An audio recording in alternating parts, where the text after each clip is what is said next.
Армысыздар, құрметті қазақ елі, сіздерді өз арнамда көргеніме қуаныштымын. Тұрақты көрермендеріме ерекше алғысымды айтқым келеді. Себебі сіздердің көмектеріңіз бен сіздердің қолдауларыңыздың арқасында үнемі алға қарай дамып, халыққа пайдалы ақпараттарды ұсынып келе жатырмыз. Сондықтан сіздерге тағы да үлкен рахмет. Қалайық, қуанышты жаңалық Сенаттан естідік. Сенат депутаттары өте маңызды заңды қабылдады. Осыған байланысты алдымен ақпаратты оқып берейін, содан кейін тақырыпты тарқатып айтатын боламыз. Әрбір ата-ананың кез келген банкте немесе өмірді сақтандыру компаниясында кез келген жастағы баласының атына шот ашуға құқығы бар. 5 жасқа толған балалардың шотына мемлекет бюджеттен 60 айлық есептік көрсеткіш, жетім балаларға 120 айлық есептік көрсеткіш мөлшерінде бір жолғы бастапқы білім беру капиталын береді деп хабарланған еді.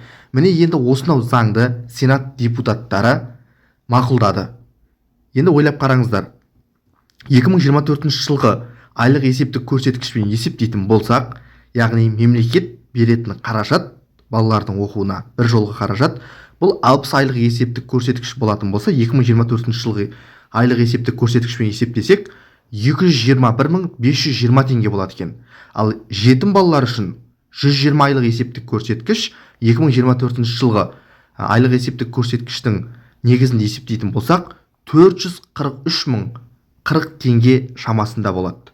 Осынау келешек бағдарламасы министрліктің хабарламасына қарағанда 2025 жылдан бастап күшіне енеді. Демек, балалардың оқуына жиналатын осынау қаражатқа мемлекеттің өзі көмек беріп, осындай көлемде қаражатты 5 жастан асқан әрбір балаға осындай мөлшерде ақшаны шот ашатын болса, осындай ақшаны аударатын болады.